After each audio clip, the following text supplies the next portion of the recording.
Ya, kita sapa beliau terlebih dahulu. Bisa tes mic Ustaz. Assalamualaikum. Waalaikumsalam warahmatullahi wabarakatuh. Masya Gimana? Allah. Alhamdulillah. Ustaz? Bagaimana kabarnya Ustaz? Alhamdulillah bikhair. Sehat ya? Oh, ya, Alhamdulillah. Ya, Iya Ustaz. suara. Ya. Alhamdulillah. Adapun judul bahasan pada malam hari ini yaitu eh, membahas fikih Asmaul Husna, mak- mengenal makna Al-Jabbar. Nah, tidak berlama-lama, langsung kami berikan kepada Ustaz kita menyampaikan materi pengantarnya. Falyatafadhal mashkuran wa ma'jura. Baik, Ya, silakan Ustaz. bismillahirrahmanirrahim. Ya. Bismillahirrahmanirrahim. Alhamdulillahi rabbil alamin. Assalatu wassalamu ala Rasulillah wa ala alihi wa sahbihi ajma'in. Amma ba'd. Subhanaka la ilma lana illa ma 'allamtana innaka antal alimul hakim. Rabbi shrah li sadri wa yassir li amri wahlul 'uqdatam min lisani yafqahu qawli. Pemirsa yang semoga senantiasa dirahmati oleh Allah Subhanahu wa taala. Insyaallah pada kesempatan ini kita akan melanjutkan pembahasan dari kitab Fikih Al-Asmaul Husna berkaitan dengan nama-nama Allah Subhanahu wa taala yang merupakan kata ulama kita seutama-utamanya ilmu, yaitu mempelajari nama-nama Allah dan sifat-sifatnya. Kita sekarang sudah sampai pada pembahasan nama Allah Subhanahu wa taala Al-Jabbar. Al-Jabbar. Ya, mohon maaf saya buka bukunya supaya terarah. Al-Jabbar. Wa qad dzukira hadzal ism marra wahidah. Nama ini disebutkan hanya sekali dalam Al-Qur'an. Makrunan bi ismillahi al-aziz, yang berdekatan atau disebutkan bersamaan dengan nama Allah Subhanahu wa taala Al-Aziz. Di dalam surat Al-Hasyr Allah Subhanahu wa taala menyebutkan a'udzu billahi minasyaitonir rajim huwallahu alladzi la ilaha illa huwal malikul quddusus salamul mu'minul muhaiminul azizul jabbarul mutakabbir. Al-Aziz, Al-Jabbar, Al-Mutakabbir. Subhanallah ya amma yusyrikun. Adapun mana Al-Jabbar, yang pertama adalah Al-Qahhar.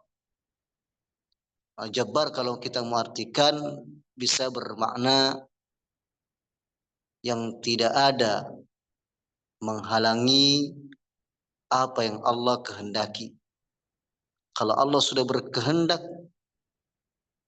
terhadap sesuatu, tidak ada yang bisa menghalangi Allah Subhanahu wa taala. Allah Maha Kuasa untuk menghalangi kita dari apa yang kita rencanakan. Allah Subhanahu wa taala yang mewajibkan kita melaksanakan salat, dan jikalau kita tidak mengerjakannya, maka Allah Subhanahu wa taala akan menghukum kita. Begitu pula dengan kewajiban-kewajiban yang lain. Allah Maha Kuasa, Allah yang berkehendak, yang tidak ada satupun makhluk yang bisa menghalangi kehendak Allah Subhanahu wa taala. Allah Subhanahu wa taala kuasa untuk mengazab kita. Allah Subhanahu wa taala kuasa untuk menghukum kita di saat kita berbuat maksiat. Allah Subhanahu wa taala tahu sebelum kita bermaksiat, sebelum kita mengucapkan keburukan, sebelum kita melakukan suatu perbuatan kemungkaran, Allah tahu. Dan Allah Subhanahu wa taala Al-Jabbar, berkuasa untuk menghukum kita di saat kita melaksanakan atau melakukan kemungkaran. Makanya dari itu, di antara hikmah atau asar buah daripada keimanan kita kepada Allah Subhanahu wa taala namanya Al-Jabbar, memunculkan rasa takut kepada Allah Subhanahu wa taala yang Maha Kuasa.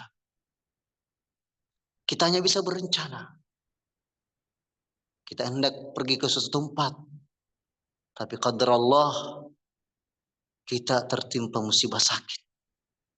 Allah Maha Kuasa. Allah Maha Kuasa atas segala-galanya. Allah Subhanahu wa taala kuasa untuk mencabut penglihatan kita, mencabut pendengaran kita.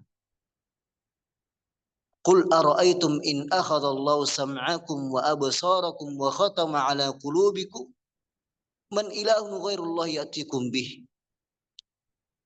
Katakanlah, bagaimana menurut kalian kalau Allah Subhanahu wa taala mencabut pendengaran kalian, Allah mencabut penglihatan kalian, Allah mengunci mati hati kalian, siapakah Tuhan selain Allah yang akan mengembalikan?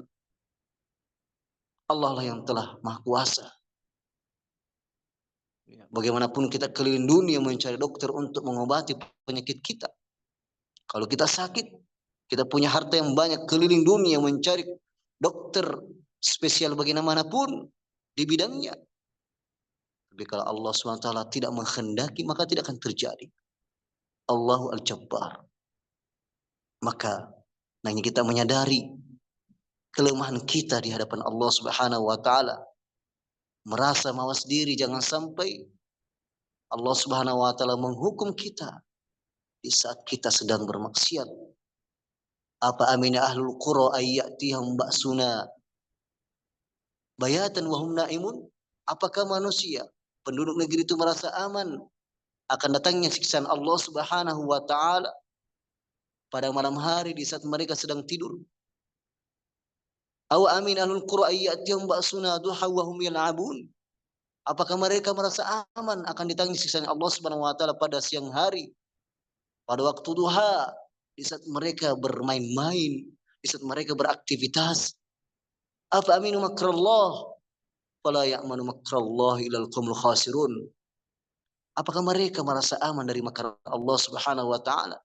Tidak ada yang merasa aman dari makar Allah Subhanahu wa taala kecuali orang-orang yang merugi. Ini makna yang pertama. Dan makna yang kedua, berarti yarji ila lutfir rahmah war-ra'fah. Wa huwa alladhi yajibur al-kasir wa yughni al-faqir wa yuyassir al-asir wa yajbir al-marid wal musab bi tawfiqihi as-sabr wat taysir al-mu'afa lahu.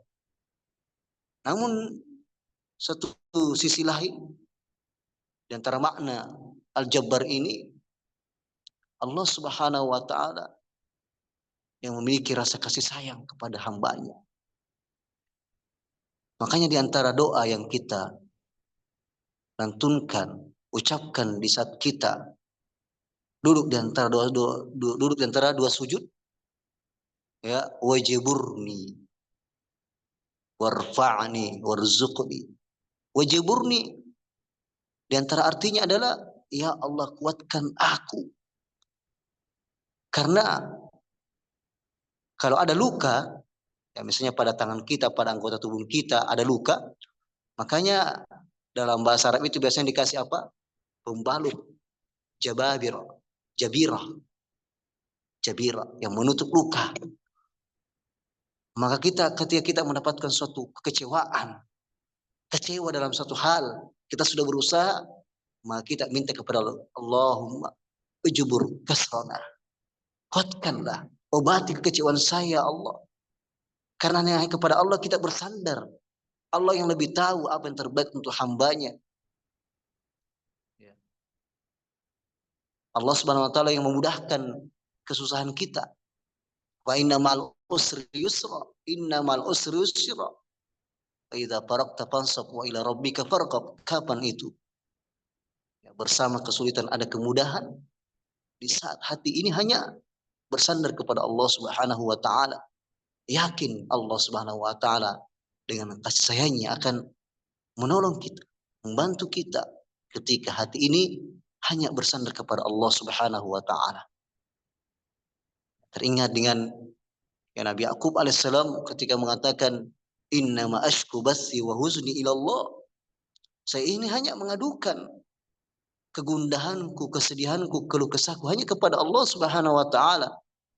Umar bin Khattab radhiyallahu anhu, seorang khalifah yang terkenal dengan begitu tegasnya. Namun ketika belum menjadi khalifah, pernah memimpin sholat subuh, membaca surat Yusuf. Membaca surat Yusuf di sholat subuhnya. Memimpin sholat subuhnya. Maka periwayat daripada yang meriwayatkan ya riwayat ini dari Umar, ya seorang sahabat yang berada di saf paling akhir, yang paling belakang. Beliau mengatakan ketika Umar sampai membaca ayat Allah Subhanahu wa taala, berkata Nabi Yakub, innama ashku bahthi wa huzni ila Allah. Aku hanya mengadukan keluh kesah saya, kesedihan saya, permasalahan saya hanya kepada Allah. Maka saya mendengarkan tangisan Umar bin Khattab radhiyallahu anhu ketika memimpin sholatnya. Padahal saya berada di akhir shaf. Ya, akhir shaf yang paling belakang. Saya mendengarkan suara tangisannya. Nah, beginilah seorang hamba. Ya, hanya betul ya meminta kepada Allah, berharap kepada Allah, ujubur kasrana, ya Allah, kuatkan diri ini ya Allah. Obati luka saya, obati kekecewaan saya ya Allah. Kepada hanya Allah kita berharap. Allah yang lebih tahu untuk yang terbaik untuk hambanya. Kemudian ketiga, di antara maknanya adalah yang memiliki segala bentuk keagungan. Allah yang maha agung, maha tinggi. Ini di antara makna ya Al-Jabbar. Ya. Sebagai kesimpulan, ketika seorang hamba mengetahui di antara nama Allah Subhanahu wa taala Jabbar, maka hendaknya senantiasa merasa mawas diri, menunjukkan rasa takut kita kepada Allah Subhanahu wa taala. Jangan sampai ya Allah Subhanahu wa taala menghukum kita di saat kita sedang melakukan kemaksiatan. Nauzubillah min dzalik. Dan kita harus yakin ya, bagaimanapun orang berusaha untuk mencelakakan kita, maka ya dengan izin Allah mereka tidak mampu mencelakakan kita. Ya, sebagaimana kisah Nabi Ibrahim alaihissalam. Ya, sunan kauniyah, api itu membakar, tapi kehendak Allah, Allah Jabbar, ya, sehingga mengubah api itu menjadi dingin. Ya. Kemudian yang ketiga, ya bagaimana hati ini hendaknya senantiasa ya biasa hanya bersandar kepada Allah Subhanahu wa taala, meyakini ya meyakini ke meyakini meyakini kemurahan Allah Subhanahu wa taala, meyakini ya kasih sayang Allah Subhanahu wa taala. Ya, Allah Subhanahu wa taala Maha penyayang kepada hambanya. Allah yang lebih tahu apa yang terbaik untuk hambanya. Wallahu taala alam bissawab. Fadhil Ustaz, ya, semoga kedengaran tadi semua ya. Atau terputus-putus Ustaz? Jelas Ustaz, cuma sepertinya jaringan kami yang agak bermasalah, jadi terkadang suara ya, dan kami rasa sendiri mungkin suara kami yang jaringan kami yang kurang stabil Ustaz. Halo, suara antum Ya, jelas Ustaz, Masya. syukran kami sampaikan kepada Ustaz kita yang telah menyampaikan yang telah menyampaikan materi pengantarnya. Baik, masih ada banyak waktu bagi kita yang ingin berkonsultasi langsung ataupun mengirimkan pertanyaannya di ruang Zoom kita ini seputar masalah akidah dan pemikiran ataupun terkhusus materi yang disampaikan oleh Ustaz kita, yaitu nama Allah Subhanahu wa taala Al-Jabbar.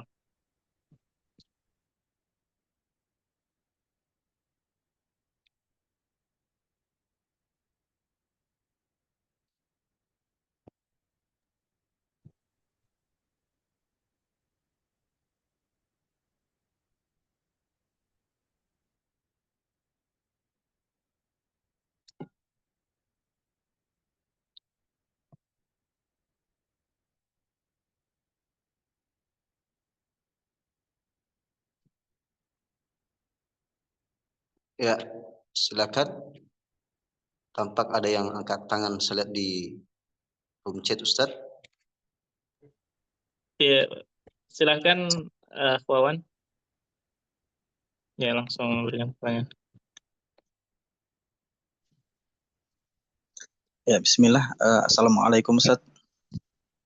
Waalaikumsalam warahmatullahi wabarakatuh. Iya, Afwan Ustaz, izin bertanya nih. Saya ini adalah seorang guru PAI di salah satu SD yang berada di bawah naungan lembaga kita.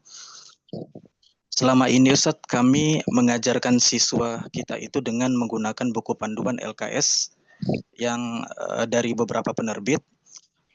Namun Ustaz, yang menjadi kendala atau yang menjadi permasalahannya adalah ketika kita sampai pada materi yang berkaitan dengan akidah, Ustaz.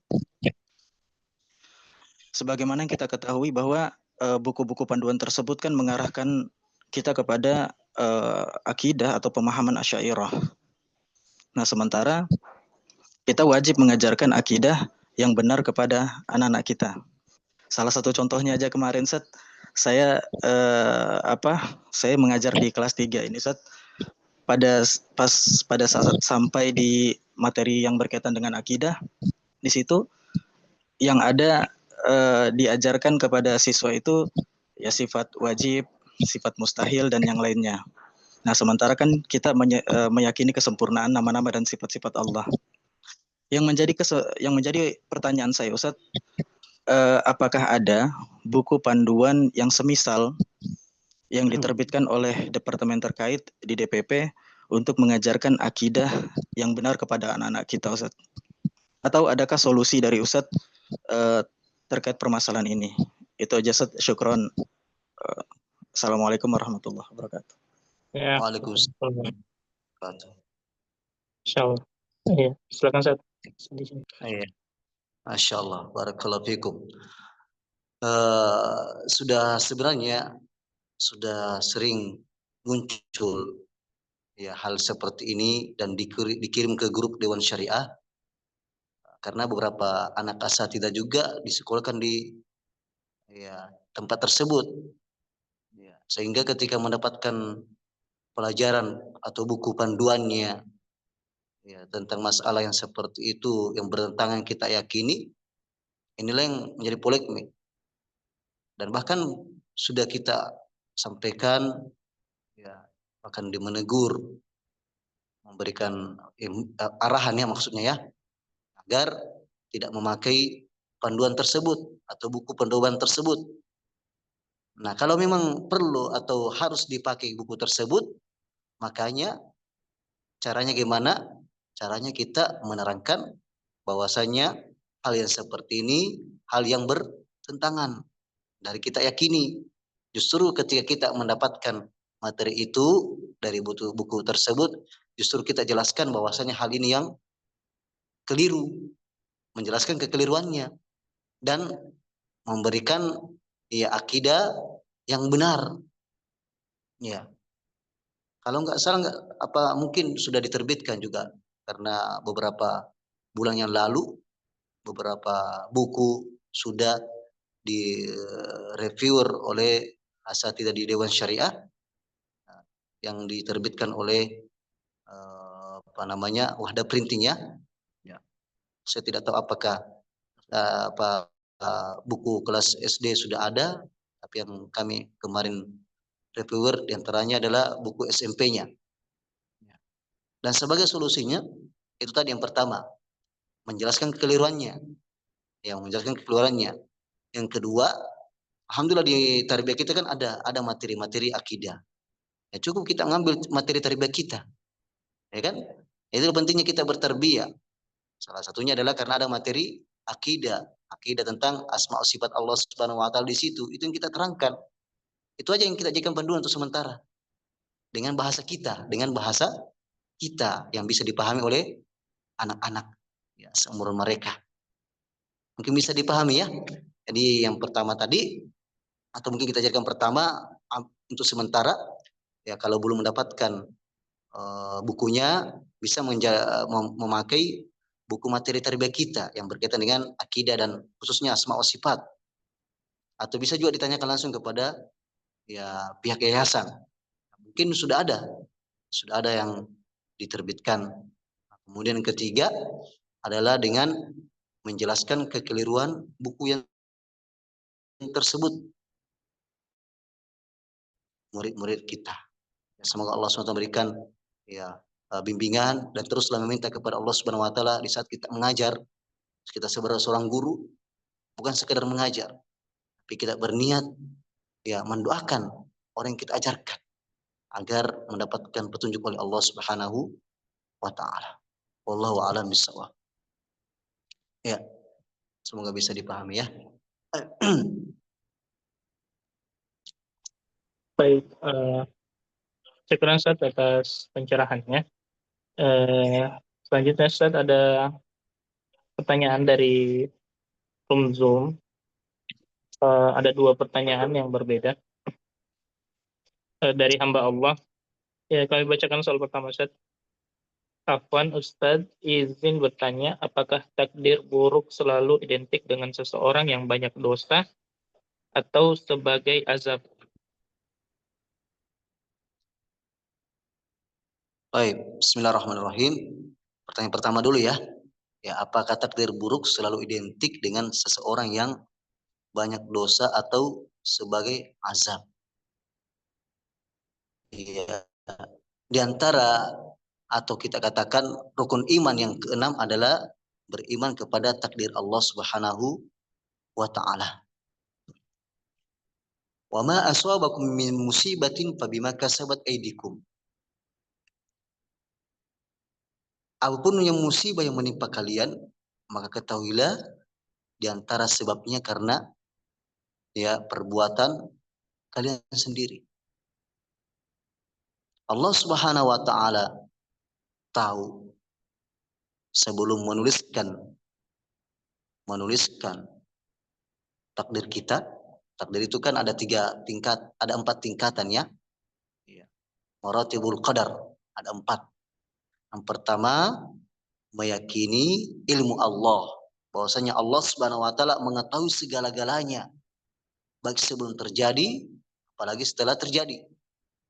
Ya, maka yang kedua, Allah Subhanahu wa taala menuliskan semua, menyuruh al-qalam untuk menuliskan di Lauhul Mahfuz semua apa yang akan terjadi sesuai dengan ilmunya Allah Subhanahu wa taala. Allah Subhanahu wa taala tahu bahwasanya misalnya bahwasanya Abu Lahab itu tidak mau beriman. Makanya Allah Subhanahu wa taala menyuruh qalam itu menulisnya dia mati kafir. Karena memang tidak mau beriman, dia sendiri yang diberikan petunjuk. Iya, tapi tidak mau beriman. Makanya Allah tulis dia mati kafir. Ya. Begitu pula sebaliknya. Allah Subhanahu wa taala tahu bahwasanya pada akhirnya Umar bin Khattab akan jadi muslim. Iya, menjadi beriman. Karena sudah dipilihkan, diarahkan Allah Subhanahu wa taala menuliskan setelah itu dengan ilmu Allah Subhanahu wa taala tentunya. Dan ini sudah dituliskan sebelum diciptakan langit dan bumi. Kemudian tingkatan yang ketiga adalah masyiah. Masyiah itu kehendaknya Allah Subhanahu wa taala. Ya, Allah Subhanahu wa taala berkehendak. Kemudian kehendak Allah Subhanahu wa taala terbagi 2. Ada kehendak Allah Subhanahu wa taala namanya kauniyah. Kauniyah itu sesuatu yang harus terjadi, mesti terjadi. Apakah Allah mencintai atau tidak mencintainya? Iya. Karena adanya hikmah yang Allah inginkan di situ. Seperti apa itu? Ya, Allah menciptakan kekufuran, menciptakan iblis. Allah tahu iblis itu akan jadi kafir, ya, akan kufur. Ya, tapi Allah tetap ciptakan. Karena apa? Ada hikmah yang Allah inginkan di situ. Ada namanya ya iradatu asy-syar'iyyah. Kehendak Allah Subhanahu wa taala yang syar'i, artinya apa? Yang dicintai oleh Allah Subhanahu wa taala. Nah, ini yang kadang terjadi dan kadang tidak terjadi. Apa itu? Contohnya, "Wa ma khalaqtul jinna wal insa illa liya'budun." Tidaklah aku menciptakan jin dan manusia kecuali agar mereka beribadah kepadaku. Tapi yang menjadi kenyataannya tidak semua ya manusia dan jin beribadah kepada Allah Subhanahu wa taala. Jadi kadang terjadi, kadang tidak terjadi. Itu sesuai dengan hikmah yang Allah inginkan. Kemudian yang keempat adalah ya al-khalq, Allah ciptakan. Jadi ilmu Allah Subhanahu wa taala kemudian Allah tuliskan, Allah kehendak, kemudian Allah ciptakan. Nah, berkaitan dengan ya azab atau teguran, maka kita sebagai hamba Allah Subhanahu wa taala justru bersyukur ketika kita ditegur oleh Allah Subhanahu wa taala. Kenapa? Kalau kita dibiarkan dengan kemaksiatan kita, dibiarkan dengan kesesatan kita, naudzubillahi min dzalik, itu namanya istidraj. Ya, sanastadrijuhum min haitsu la ya'lamun. Namun ketika Allah SWT memberikan kita sakit misalnya, atau ya cobaan, ya ujian, musibah, tapi ingat, kita tidak meminta ujian tersebut, kita tidak meminta ya sakit tersebut, kita tidak meminta musibah tersebut. Tapi kalau kita diuji, kita harus berbaik sangka sama Allah Subhanahu wa taala. Allah inginkan dengan lewat musibah tersebut, lewat penyakit tersebut, Allah ingin agar Allah menghapuskan dosa-dosa kita. Yang jadi masalah ketika orang yang sudah tertimpa musibah, tertimpa suatu penyakit dan masalah, dia tidak kembali kepada Allah, bahkan mereka tambah sesat. Ketika dia sakit justru ke dukun misalnya, iya, maka menjadi kufur. A'udzubillahi min dzalik, mencela Allah Subhanahu wa taala. Ya, jadi intinya masalah takdir ini ada takdir buruk, yaitu takdir buruk sebenarnya menurut kita. Tapi baik menurut Allah Subhanahu wa taala semuanya.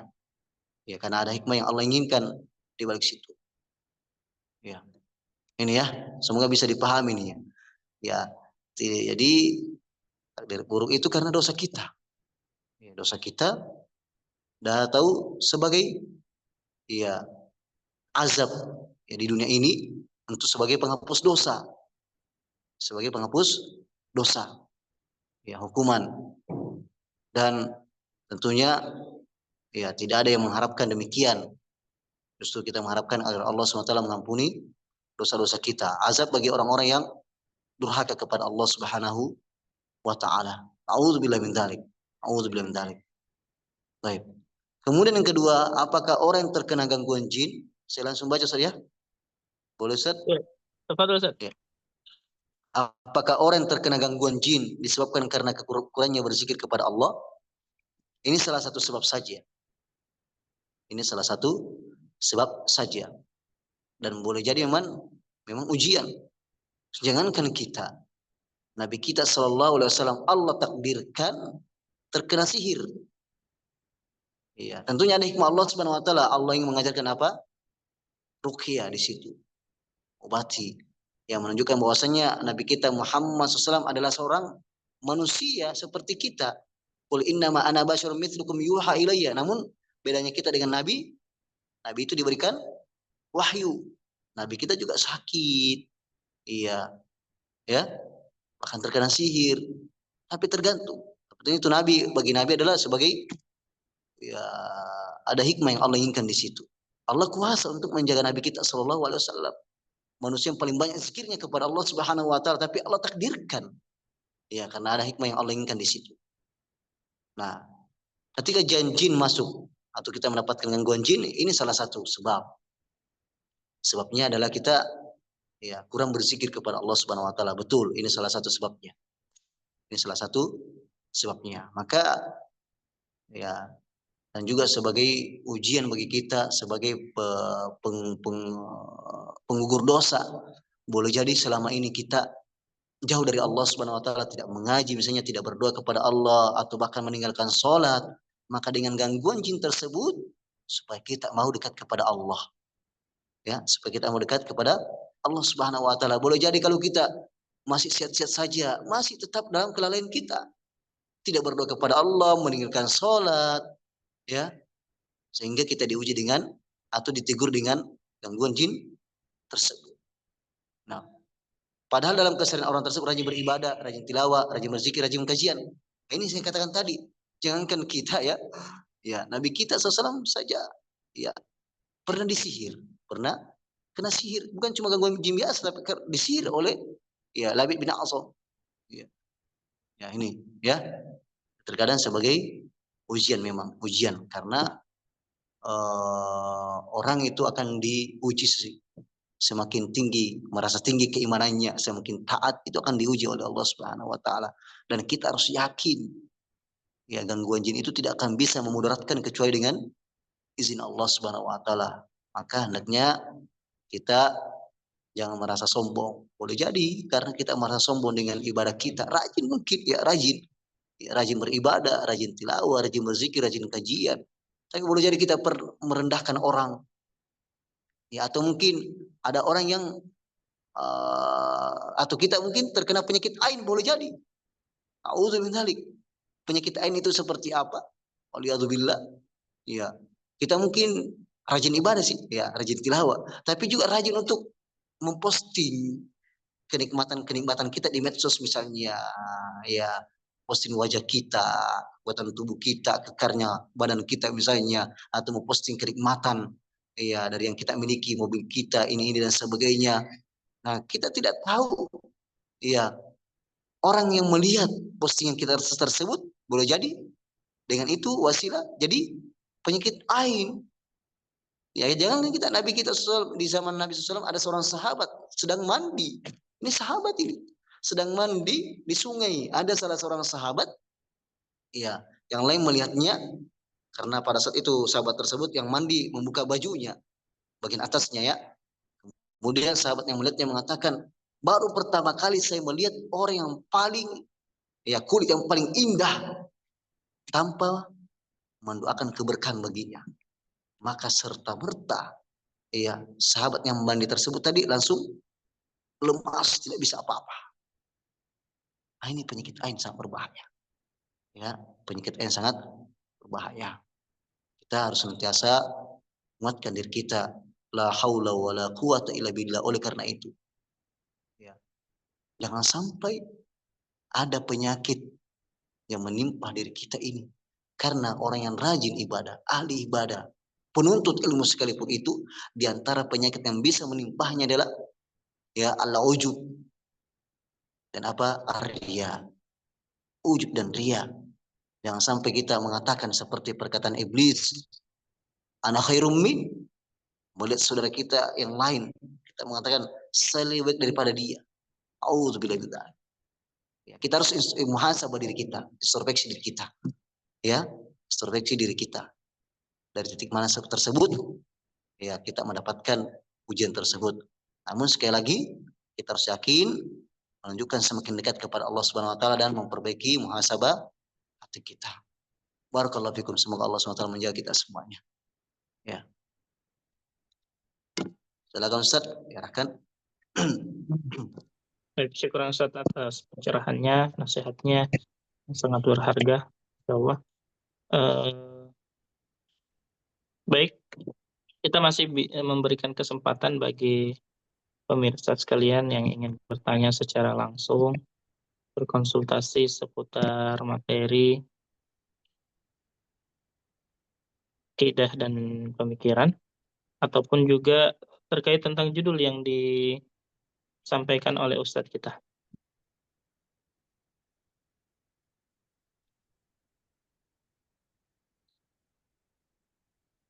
Kalau secara spesifik Ustadz Afwan terkait tentang ini ada pertanyaan dari dari saudara Kisman. Afwan Ustadz, bagaimana dengan konsep 20 nama dan sifat wajib bagi Allah dan 20 sifat jaiz? Ya, bagaimana Ustadz menanggapi hal itu? Bismillahirrahmanirrahim. Ya, konsep sifat atau 20 nama ini pembatasan nama Allah dan pembatasan sifat Allah Subhanahu wa taala, inilah yang diyakini oleh orang yang berakidah Asy'ariyah. Pembatasan nama dan sifat Allah Subhanahu wa taala. Kenapa dengan konsep yang seperti ini? Ini bertentangan dengan akidah yang sahih, akidah salafus saleh. Jadi kita yang harus ketahui, Imam Abu Hasan Al-Asy'ari, dari nama beliau ini dinisbahkanlah dengan akidah Al-Asy'ariyah. Iya. Beliau itu lahir atau datang setelah ya imam yang 4. Setelah Abu Hanifah apalagi? Ya, setelah Imam Malik, setelah Imam Syafi'i, setelah Imam Ahmad. Beda dengan namanya Imam Al-Hasan Al-Basri, itu tabi'in. Ya, di antara imam tabi'in. Tapi kalau Abu Hasan Al-Asy'ari datang sangat belakangan. Jadi sudah tidak termasuk dengan salaf. Sudah tidak bisa dikategorikan salafus saleh. Sedangkan kata Nabi SAW, khairun nasi qarni. Iya, sebaik-baik generasiku adalah, sebaik-baik manusia adalah generasiku, yaitu sahabat Nabi SAW. Tsummal ladzina yalunahum, kemudian datang setelahnya, yaitu tabi'in. Ya, tabi'un ya. Tsummal ladzina yalunahum, kemudian yang datang setelahnya. Jadi kalau kita ingin mempelajari akidah yang sebenarnya, ya, akidah para sahabat, tabi'un, ya, atau minimal dari akidah para imam yang 4. Ya, karena mereka berakidah Ahlus Sunnah wal Jamaah. Berakidah Ahlus Sunnah wal Jamaah.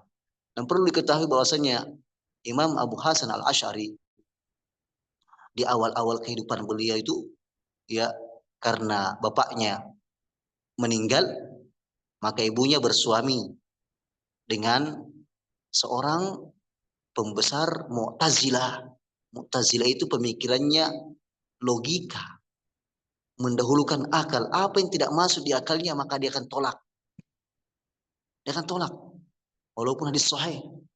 Makanya orang Mu'tazilah itu mereka mengingkari azab kubur. Ya, dan beberapa yang lainnya tidak meyakini adanya nama sihir. Orang terdesak tidak meyakini seperti itu. Apa yang tidak masuk di akalnya dia tidak akan yakini. Nah, Abu Hasan Al-Asy'ari ini, beliau ini terdidik selama 40 tahun oleh bapak angkatnya, bapak sambungnya. Ya, dengan pemikiran Mu'tazilah. Barulah setelah itu mulai dia mempelajari, baru berpindah kepada menemukan guru baru namanya Al-Kullabiyah. Baru belajar di situ. Nah, ada ulama mengatakan pada akhirnya beliau ya rujuk kepada akidah Imam Ahmad, akidah salafus soleh, ya, akidah Ahlus Sunnah wal Jamaah. Bahkan pernah katanya diriwayatkan beliau berkhutbah sambil memakai jubahnya. Dia balik jubahnya mengatakan, saya telah rujuk kepada akidahnya Imam Ahmad atau akidah salafus soleh sebagaimana saya membalikkan saya punya jubah ini. Makanya ada kitabnya namanya Al-Ibana ala Ushul Diyana. Ya, seperti itulah judul kitabnya.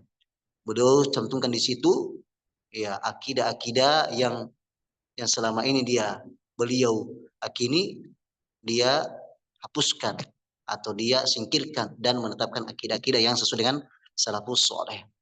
Dari mana sisi keganjilan atau yang penyelewengan atau yang bertentangan dengan akidah Ahlussunnah wal Jamaah dalam asma sifat? Ahlussunnah meyakini Allah Subhanahu wa taala mengabarkan kepada kita ada 99 nama. Tapi nama Allah tidak terbatas ya. Jumlah nama Allah tidak ada yang tahu kecuali Allah Subhanahu wa taala saja.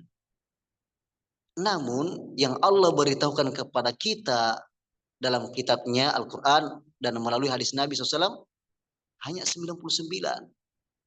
Ya, tidak terbatas. Jadi innalillahi tis'a wa tis'ina isman, itu bukan pembatasan.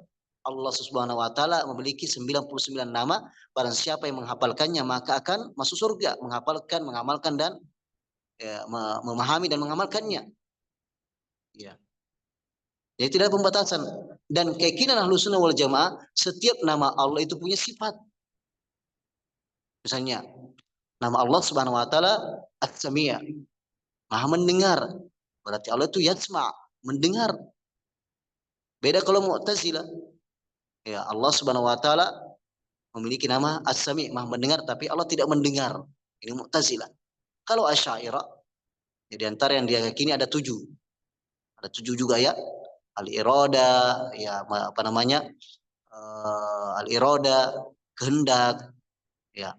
Dan yang lainnya ada 7 yang diyakini oleh Asy'ariyah tersebut. Adapun seperti sifat nuzulnya Allah, Allah turun ke langit dunia, Allah beristiwa di atas arsy-Nya, Allah memiliki tangan, Allah memiliki wajah, itu semua diingkari. Iya, dengan berdalilkan kalau kita meyakini hal tersebut berarti kita meyakini Allah seperti makhluk, padahal tidak demikian. Ya, tidak demikian. Karena kita tidak pernah melihat Allah, kita cukup meyakini bahwasanya Allah Subhanahu wa taala menetapkan dirinya, Allah beristiwa di atas arsy-Nya. Allah turun ke langit dunia pada sepertiga malam terakhir. Allah memiliki tangan, tapi tidak seperti tangan makhluk. Karena walam yakul lahu kufuwan ahad. Jadi ketika kita berbicara tentang Allah Subhanahu wa taala, cukup kita meyakini apa yang Allah kabarkan kepada kita tanpa membayangkan, karena kita tidak tahu dan kita tidak pernah melihat Allah. Tugas kita hanya meyakini. Cukuplah apa yang dikatakan oleh Imam Malik ketika ditanya oleh salah seseorang, ya Imam Malik, bagaimana Allah Subhanahu wa taala istiwa di atas arsy-Nya? Maka Imam Malik mengatakan, al-istiwa ma'lum. Istiwa dalam bahasa Arab itu sudah maklum, sudah diketahui maknanya, yaitu berada di ketinggian, irtifa, alulu. Tapi wal kaifiyah, tapi bagaimana Allah istiwa? Majhul, tidak ada yang tahu karena Allah tidak memberitahukan kepada kita. Al-imanu bihi wajib, maka mengimaninya itu wajib. Wassu'alu anha bid'ah, dan bertanya bagaimana istiwanya Allah itu bid'ah. Karena sahabat tidak pernah bertanya. Cukup meyakini saja karena akal kita tidak sampai ke sana. Kita tidak pernah melihat Allah Subhanahu wa taala. Sebagai penutup untuk pertanyaan ini ya. Ya, jawabannya saya kasih perumpamaan, ya, kasih pendekatan untuk bisa dipahami. Ya. Gajah itu punya kaki. Ya. Semut juga punya kaki. Sama-sama makhluk, sama-sama namanya kaki. Punya kaki, namanya kaki, tapi bentuknya berbeda. Ya kan? Kalau antara makhluk saja dengan makhluk Allah Subhanahu wa taala, makhluknya Allah dengan makhluknya Allah ini, dua-duanya adalah makhluk Allah, namanya berbeda. Namanya sama-sama namanya kaki, tapi bentuknya berbeda. Lalu bagaimana kita mungkin, ya tidak mungkin kita menyamakan Allah dengan makhluknya. Cukup kita meyakini. Ya, kalau kita meyakini adanya ruh, kita punya ruh dalam jasad kita.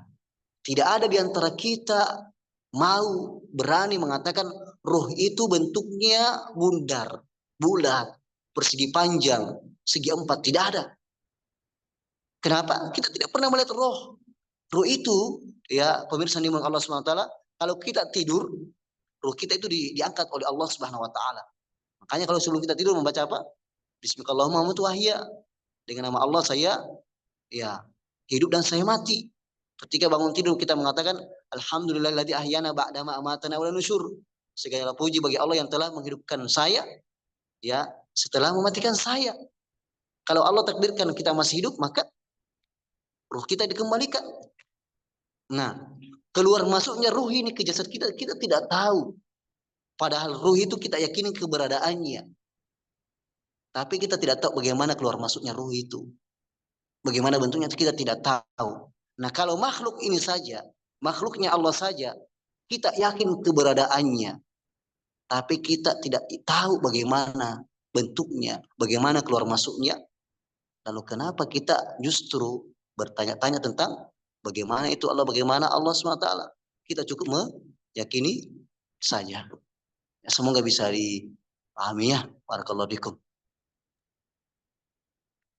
Iya, ini seperti yang tadi masih ada tambahnya mungkin pertanyaan Ustaz ini. Silakan Ustaz diarahkan. Dari masih Pak Kisman ini Ustaz. Oke Ustaz, lanjut. Oh iya, Ustaz. Iya, beliau mau menyampaikan, Ustaz, bahwa terkait tentang sifat yang 20 itu juga masuk dari materi kurikulum pendidikan agama Islam di sekolah-sekolah. Nah, Iya, ini yang sampaikan tadi kepada Pak Wawan ya. Hampir sama yang pertanyaannya. Jadi kalau kita sudah tahu hal tersebut keliru, maka kita sampaikan hal ini keliru. Iya, ini keliru misalnya ya. Misalnya ada di sekolah misalnya teori Darwin. Nah, itu materinya ada, tapi kita jelaskan ini keliru. Ya, ini keliru. Cukup kita kemudian kita berikan solusi, berikan yang benar, yang bagaimana. Nah, dengan materi-materi ya kalau Pak Kisa mungkin ada namanya tarbiyah, ikut tarbiyah ya bisa mengambil dari materi tarbiyah. Kalau belum ada dari DPP misalnya atau panduan yang telah diterbitkan, ya itu aja kita jelaskan kekeliruannya, yang mana yang benar. Baik, barakallahu fikum. Ya, Assalamualaikum, Ustaz. baik. Masih ada pertanyaan, Ustaz?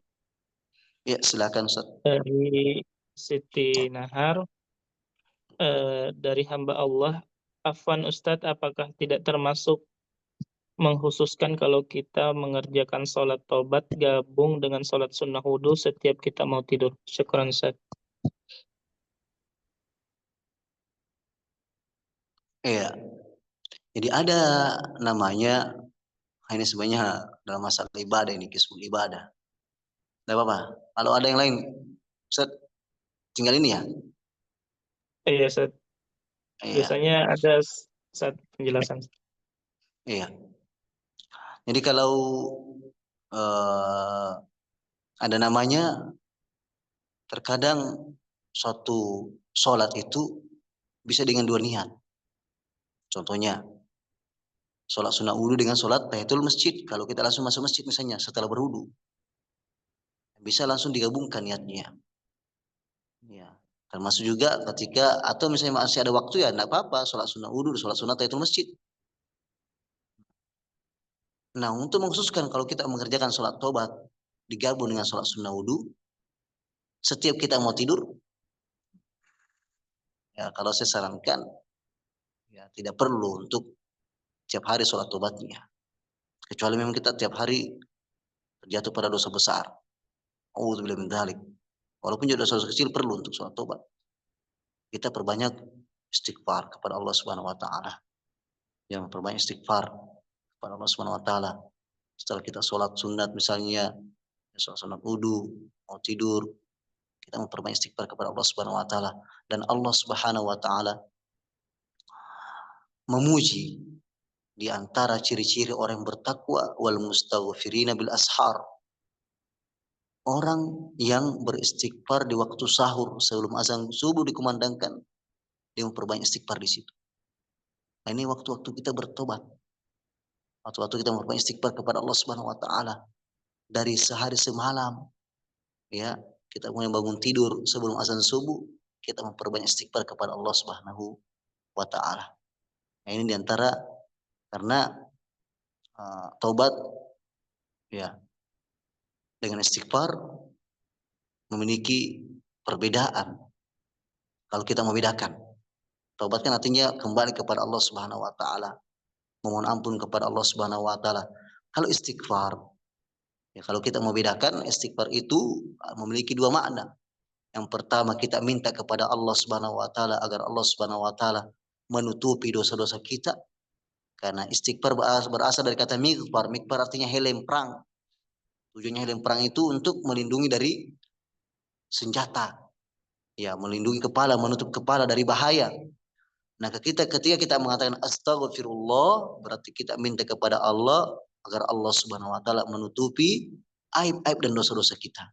Kemudian yang kedua, astagfirullah, kita minta kepada Allah agar Allah Subhanahu wa taala menjauhkan kita dari dampak dari dosa-dosa yang telah kita lakukan karena dosa itu punya dampak, punya efek.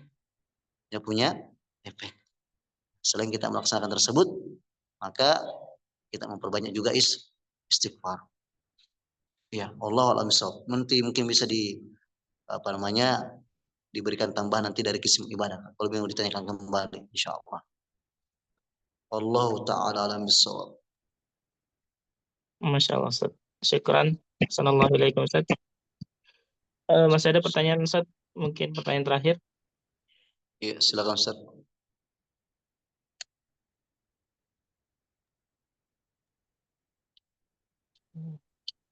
Bismillah.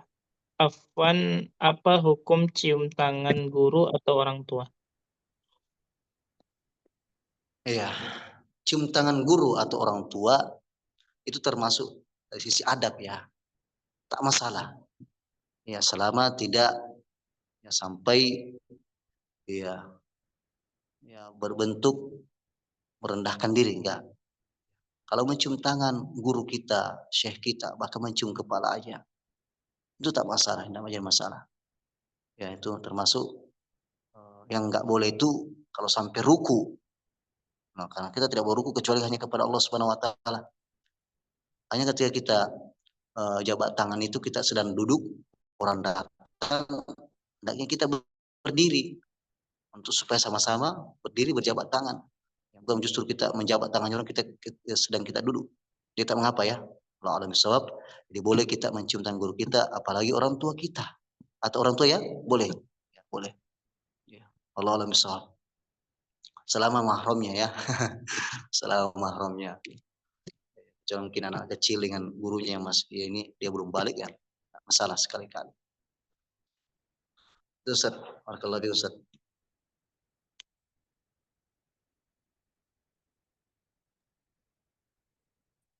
Syukran, Ustaz. Ada lagi pertanyaan masih, Ustaz? Apa masih bisa dijawab? Oh ya, yang saran doa ini. Terakhir, Ustaz. Ya. Ya, bukan pertanyaan, cuma minta saran. Ya, saran doa yang diminta sama Allah Subhanahu wa taala. Iya. Banyak sekali doa sebenarnya. Banyak sekali doa sebenarnya. Jangan lupa doa ya Rabbana atina fid dunya hasanah wa fil akhirati hasanah wa qina adzabannar. Dan doa yang kita baca ketika kita sholat hendaknya kita baca ihdinas siratal mustaqim. Ya tunjukkanlah kami jalan yang lurus ya Allah. Kalau kita sudah berasal di jalan yang lurus, maka minta apa? Istiqomah di situ. Istiqomah kepada Allah Subhanahu wa taala. Ya. Allahumma inni nas'aluka fi'lal khairat wa tarkal munkarat. Ya Allah, aku minta kepadamu agar Engkau mengarahkan aku terus berbuat kebaikan dan menjauhi kemungkaran. Banyak ya doa-doa. Silakan ambil doa-doa di dalam Al-Qur'an. Itu banyak dan juga dalam hadis Nabi sallallahu alaihi wasallam. Allah taala alam bisawab. Kami ucapkan syukran wa jazakumullah khair kepada Ustadz kita yang telah menyampaikan ilmunya, memberikan pencerahan kepada kita semua, nasihat yang sangat berharga. Ya, semoga kita diberikan taufik untuk mengamalkan ilmu yang kita pelajari. Dan semoga ini juga bisa menjadi pemberat timbangan amal kebajikan Ustadz kita nanti di akhirat kelak, dan sebagai pahala jariah untuk beliau, dan semoga kita semua secara umum kami ucapkan syukron wa jazakumullah khair atas partisipasinya. Semoga Allah Subhanahu wa taala mempertemukan kita di lain kesempatan, tentunya dalam ketaatan kepadanya. Baik, akhir dakwana alhamdulillahi rabbil alamin. Kami tutup dengan membaca doa kafaratul majelis. Subhanakallahumma wa bihamdik asyhadu an la ilaha illa anta astaghfiruka wa atubu ilaik. Wassalamualaikum warahmatullahi wabarakatuh. Waalaikumsalam warahmatullahi wabarakatuh.